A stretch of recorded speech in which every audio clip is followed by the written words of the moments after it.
So, good morning. Last lecture today. Today I'm going to talk about how to scale up all the processing. So it's about how we can approach big data.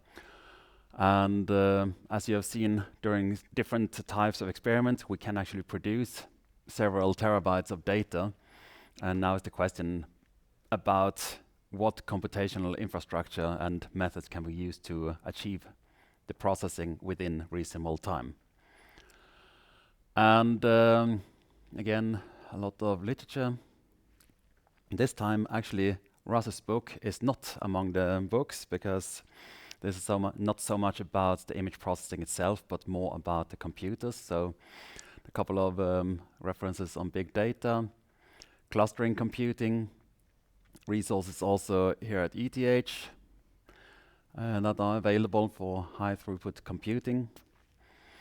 And databases is something that we also need. Once we have reduced our data to some extent, we come also into the topic of using databases and maybe also store images in databases. And cloud computing is when we're going really big and don't want to maintain our own infrastructure, then we go into the cloud and do let someone else maintain it. So today's outline is about some very basic computer science principles, then how to organize things, how to organize your computing system, then going into methods, how to work with the big data, and finally cloud computing and a little bit on what you can do if you really go enormous big. So let's start a little bit with the normalization motivation. So we have a couple of different problems when we have big data. So one is that you actually have really big data sets. The next one is the data set. Each data set may not be so big, but you have many of them. And the final one is that you also may want to do some kind of explorative study on this data. And if you have really big data, let's say you have a computer that has 256 gigabytes of RAM. Today it is possible to come by. Most groups working with images have those computers. But anyway, the problem is if you want to split the task on, say, 16, 20, even 40 cores, then the memory per core is quite limited. So in this case, we have 16 cores, then you get about 16 gigabytes per CPU. Another problem is also the drive speed. When you have a lot of data, want to work with it in parallel, actually the drive and network access is a bottleneck because it takes so much more time to extract the data from the hard drive. Even though you have a very fast SSD, this is the bottleneck. And accessing it from many threads can actually be a limiting factor. And the final thing is also, if you're working with this big data, big image, then if something goes wrong, you will lose everything. Unless you do a lot of intermediate saving, but that will cost you time and also some extra coding to make sure that you have let it happen. And the other thing is also that your hard drives will fill up quite quickly. If you save a large image several times during your processing, say you have 6 or 7 steps and you want to save it in between every step, then the hard drive soon is filled. So, but anyway, you need some kind of fault tolerance to be able to handle the case that something crashes, because crash can happen. Particularly if you write C++ code, you can have problems that you write out in the memory somewhere, and all of a sudden your application is crashing and you're standing there without anything. With Python, it's less possible, but you can also write algorithms that may get stuck in a loop that you have to kill it, and then also, again, you have lost the information.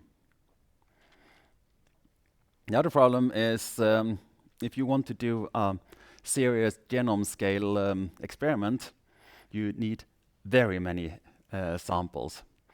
So here, an example of 1,000 samples, of thousands of samples, and every sample needs to be processed through the same analysis pipeline, but you have to do it thousands times. And also, if you do dynamic experiments, you can have time series with many, many steps.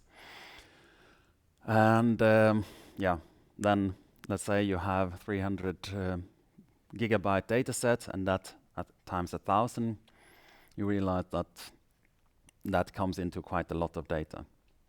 Just as an example, radiologists in Switzerland produce about 1 petabyte of data every year through their CT scans. So it is a lot of data generated, also at the hospitals and not only in the scientific applications. Then you have explorative studies. That's a little bit special case, because then you don't know what you're looking for. You don't even know how to analyze it. So in this case, you need to be flexible and still have an overview of the large data. So you want to be flexible to be able to develop new analysis steps, maybe try this, try that, and then afterwards also testing hypotheses based on that. Of course, you have a global hypothesis what you want to do, otherwise you wouldn't have done the measurement. But still, the exact way how to work with the data is a little bit peeking on it and feeling what can you do with it once you have got it. So this is a first step if you have data you have never seen, maybe in the beginning of a project. This will not be the final analysis type, but it's a first step in the process. So here is one example. They want to look at this zebrafish, and they want to look at it, the whole fish down to the cellular scale. That means the whole fish is tomographed at 0.74 micrometer resolution, and that gives us images which are 11,000 by almost 3,000 times 600. And the data set size is around 20 to 40 gigavoxels per sample. And that's just the voxels. And then you have to multiply it by the number of bits you use.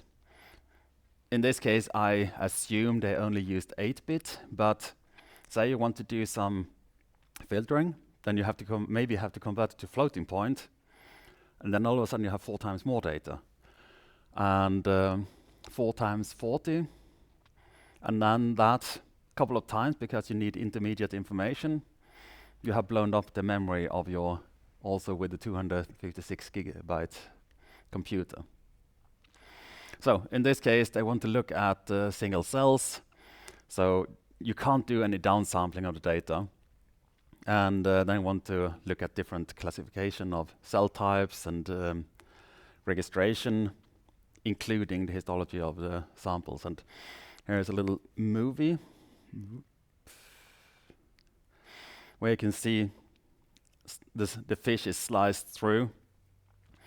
This is of course small, but it is actually the slice is through the whole fish at this size. The brain project, brain is always fun to study, but imagine you want to study the brain with 1 micron resolution, and only 1 cubic centimeter takes 1,000 gigavoxels. And again, is the question if you want to have 8 bits or you want to have even 16 to get the dynamic range that you need, or even go up to floating point and for doing calculations. And here we want to register different scans with each other, maybe under different treatments, to look at the blood vessel structure and network, and maybe also combine it. So this would be the X-ray scan, and maybe you want to combine it with MRI measurements to see some functional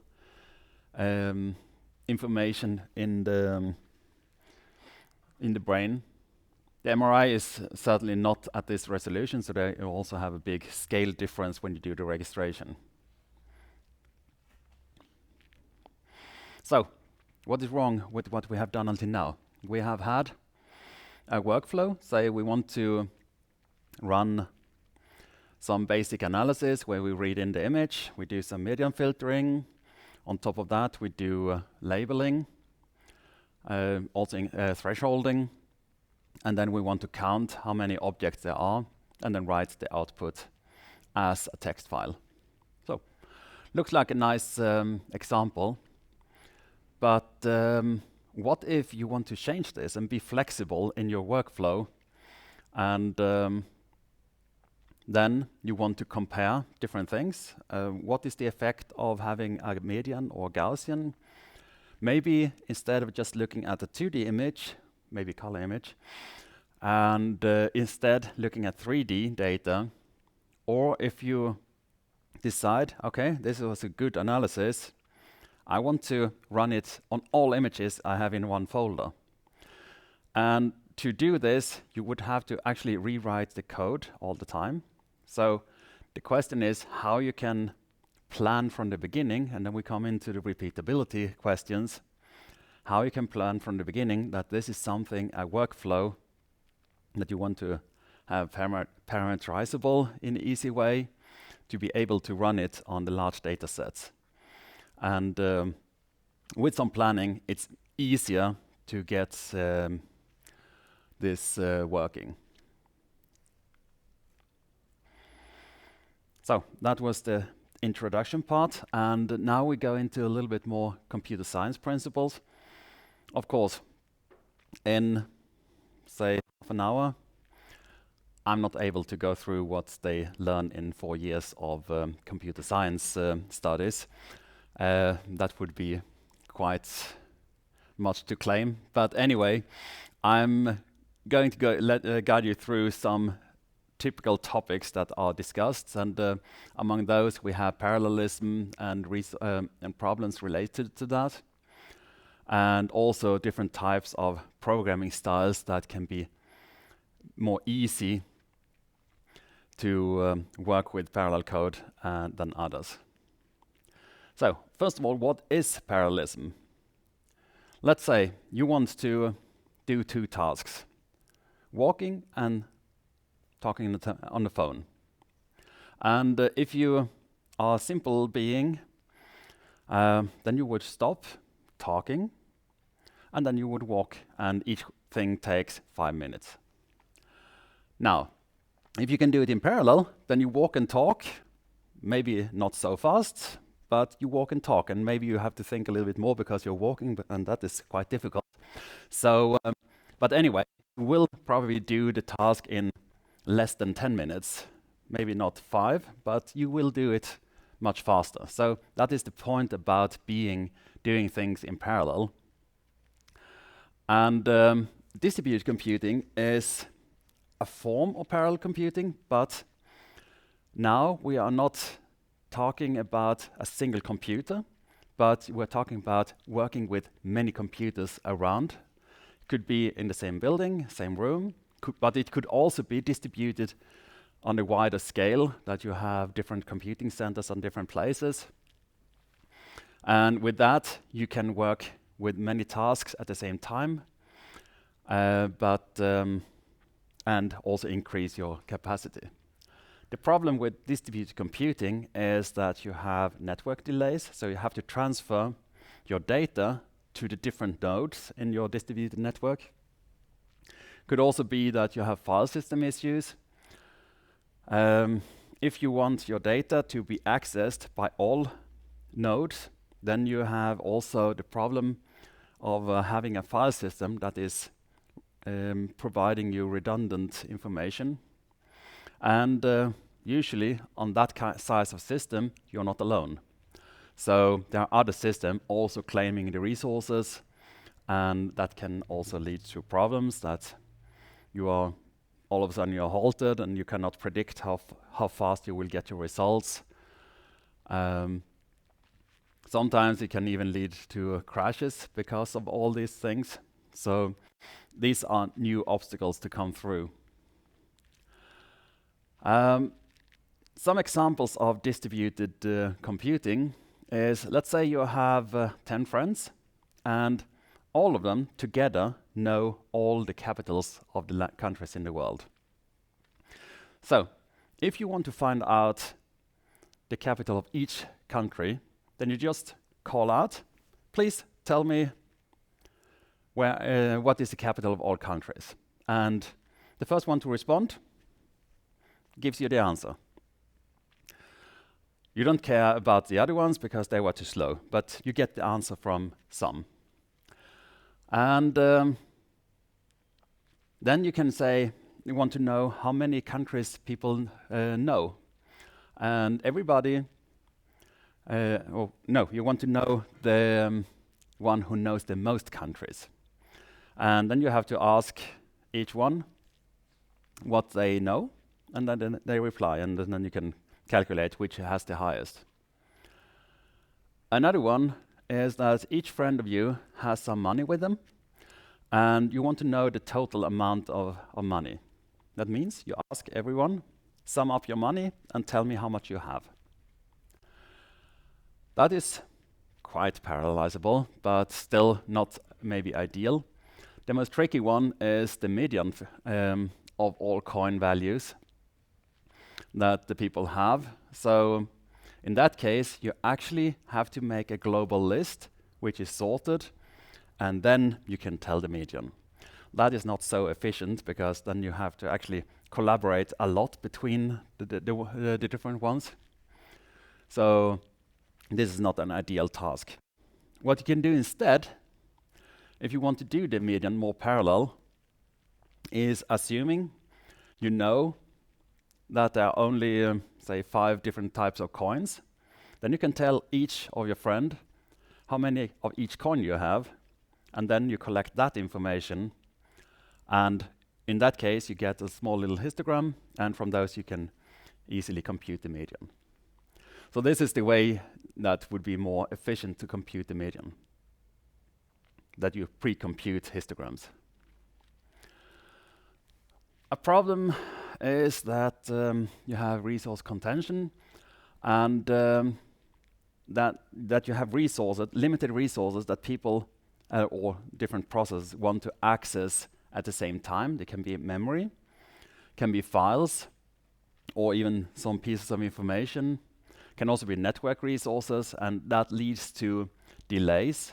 And you have to have a way to navigate and tell who is allowed to access the material right now. And a typical problem that can happen is a so-called deadlock, and that is illustrated with a so-called dining philosopher's problem. And what they do is you have 5 philosophers around the table, you have 5 forks, and they want to eat. But the problem is, you need 2 forks to eat. Strange kind of eating, but anyway, you need 2 forks to eat. And now each philosopher grabs the first fork they have, the one to the left, say, and then everybody is sitting with one single fork, but they can't eat. And now is the question how to solve this problem. If they can't debate it out, then you have a so-called deadlock because no one can eat and everybody sits there and getting hungry. So what you need to have is some kind of guiding system using different types of items like semaphores or something like that is flagging, or mutexes that are flagging. I have taken this one and you have to wait, and the other ones have to wait in that case. And with that you can guide it through. And coming out of the deadlock problem is a typical real-time programming task that you always have to make sure that you can handle that. And usually it's not a problem, but you can have cases where one grabs one resource and the other one grabs the other resource, and they're interconnected, and that is what you have to watch out for. So, what you need to do is you have to coordinate well and make sure that you have to make sure that there is mutability in the system. So the different pieces, they need to be putting in a queue that you can really create a good way of. Now I got lost. So yeah, the mutability is when two tries to write in the same cell. So if you have the problem that you have unprotected memory, one is writing and the other one is trying to read at the same time, then you're not sure really anymore what is in there. And that's why you need to protect it, so that one is writing and the other one can read once it's written. A typical problem when you have a multi-threaded system is when you try to print. And different threads print things. And if you haven't protected the printing class, then everything will just be a big gibberish. Same thing happens with the memory, but that can be more fatal, because then all of a sudden your results are not any more predictable. And yeah, then you also have the problem of waiting and blocking. So you have to have a good guarding system around that. You have, of course, the idea of doing things in parallel is that you want to speed up. And the speed up depends on available resources, how you implement it, how do you schedule the processes, and also some overhead. So what you see here as the blue line is the ideal speed up. If you add a core, you have the double speed up, but in reality, it looks more like the more solid blue here that is losing a little bit all the time. The reason why it deviates in the beginning is mainly the overhead, because there is an overhead starting a thread and getting access to the multi-threaded code before you can even start doing things in parallel. And then in the later part, around here, it's starting tapering off more, and that is when there is too much conflict between available resources. That is a little bit a question about the scheduling and implementation, but it is because you have limited resources. And then really bad is when too many are trying to access the same thing, then you can actually have a real dramatic slowdown even. So you're really falling off completely from the ideal line. And looking at the time improvement goes down like this. So at some point you are going more or less asymptotically to a value, and then it doesn't make sense to add more threads. It's just heating up the CPU.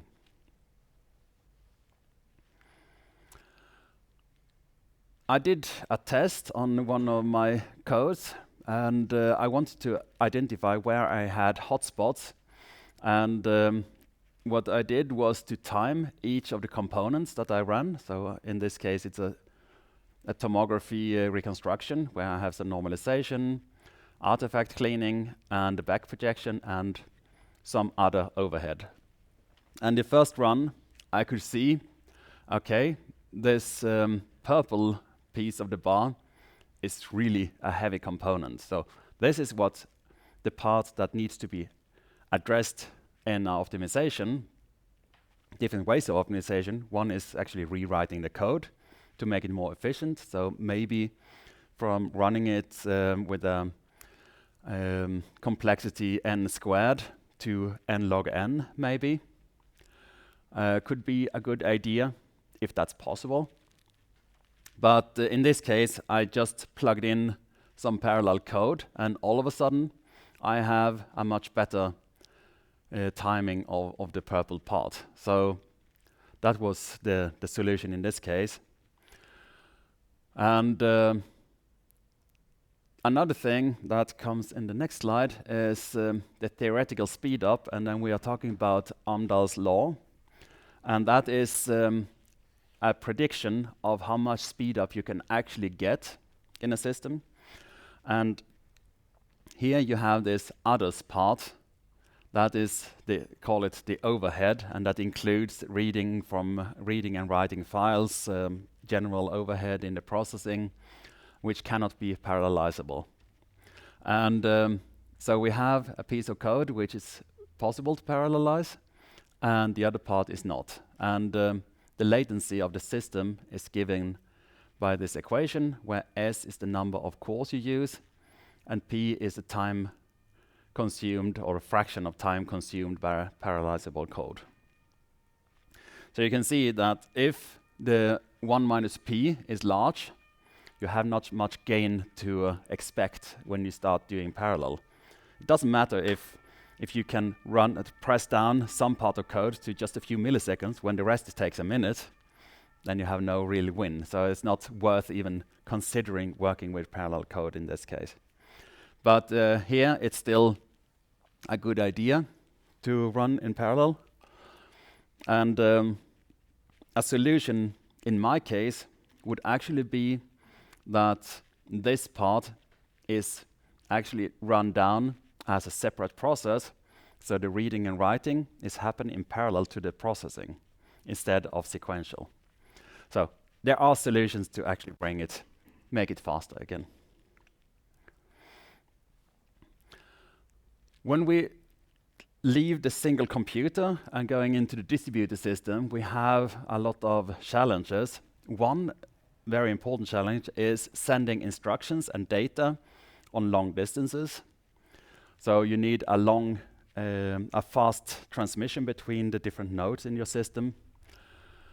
Fault tolerance is also important. If you're doing really big calculations, you want to make sure that if one of the computers or centers all of a sudden fail, the worst case is actually delivering gibberish, then you want to make sure that the complete computation can still complete without those missing nodes. And data storage is also a question. Where do you want to store it? The data. The raw data you could, in principle, distribute on all the distributed nodes.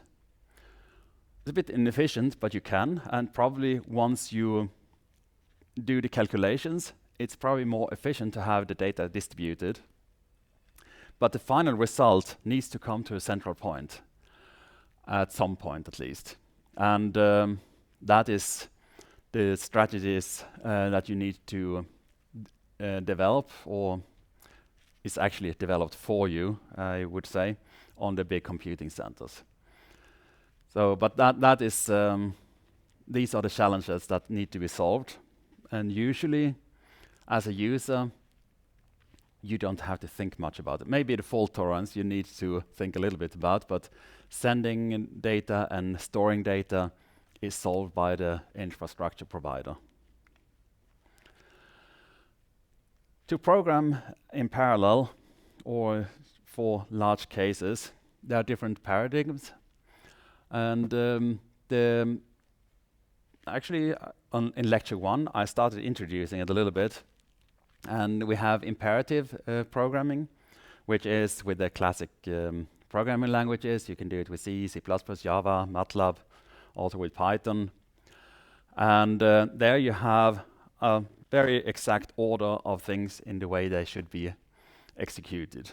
And data management is managed or controlled manually.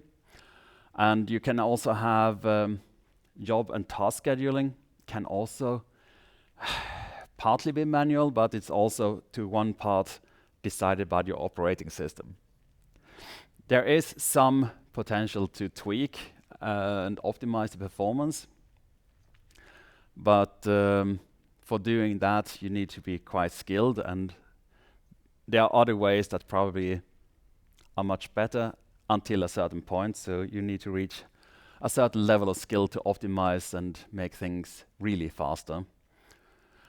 So one example from the lecture 1 is this making a soup. So there we have our list of items that we want to do, from buying vegetables on the market to finally boiling water and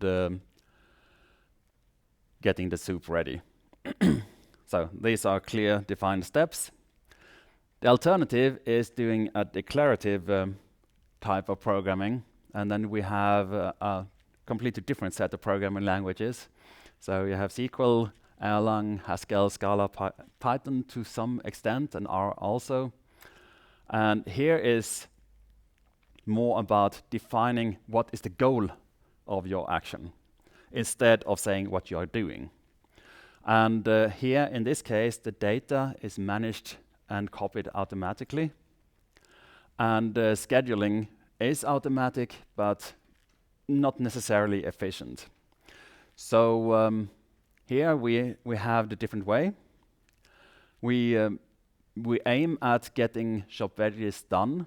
We aim at getting shop meat done, and then the next step is just to declare that wait until that is done, then we can do this, which signals that we have chopped the carrots, for example. Then heat water, and actually there is a signal missing. There should be boiling water, should be a signal, and then here we should have then wait for boiling water, chopped veggies, and then do the add vegetables, and then finally wait for 5 minutes and then add meat. So it's a little bit wrapping everything around, doing the same thing, looking a little bit more complicated. And putting them together like this, you can see that the second choice is maybe a little bit complicated, even though it's actually describing the same thing. But for the programming paradigm, it can actually be more efficient to describe it this way. So the question is how we can get several people to make an imperative soup faster. Would that be putting many persons on chopping vegetables together? Or should we maybe make many soups? And in the case of declarative soup, how can we do that faster? As one idea is to give one task to each person in the group and let them do their thing, and the other ones have to wait until it's ready to do something.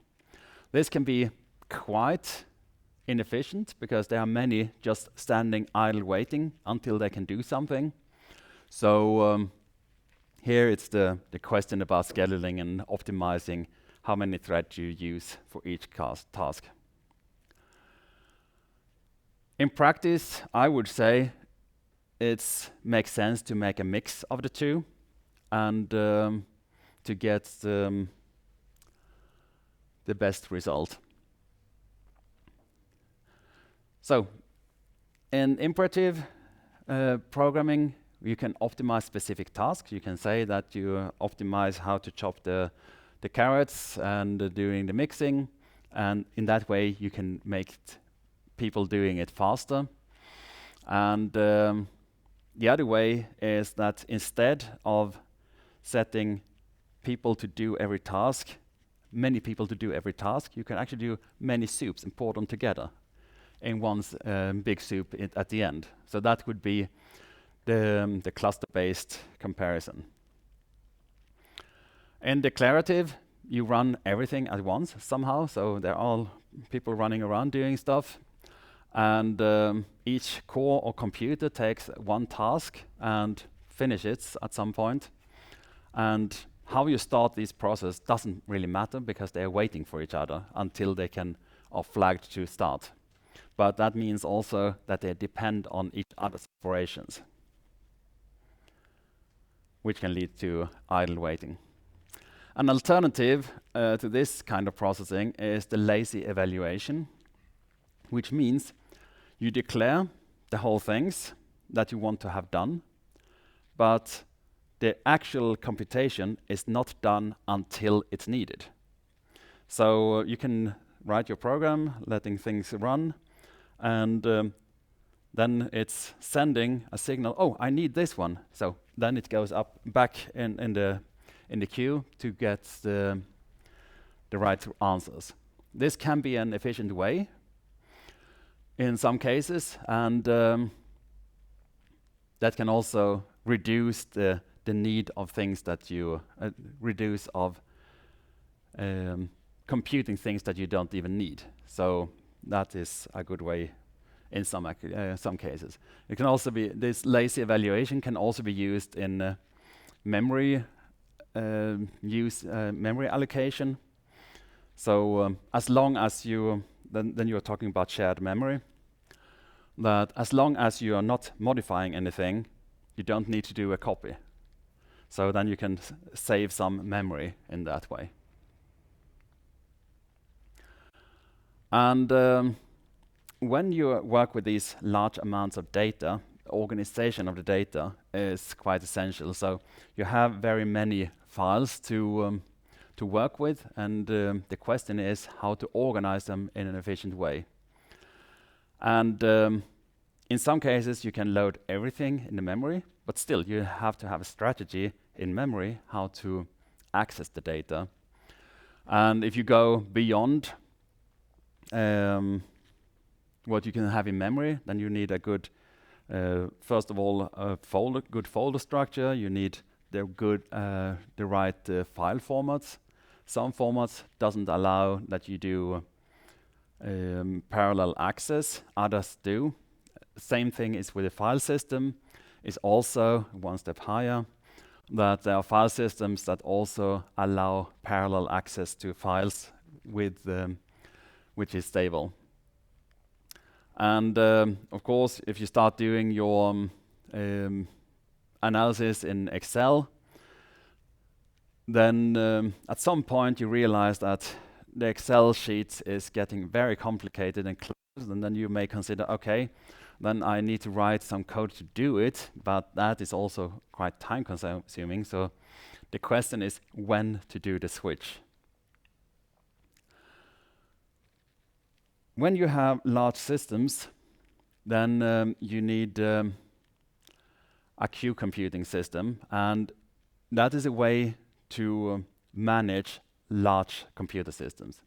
So what you're managing is 3 points. One is the resources, so that is actually hardware, where you have a number of CPUs or GPUs, you have a lot of memory, you have hard drives, and these are available for so and so much time. Then the next thing is you have jobs. So these are the computational tasks that you want to distribute on this system. And you can also, with the task, tell how much resources and how fast you want to have the result, and hopefully you can get it within that time, because that's also a question of priorities within the computing center.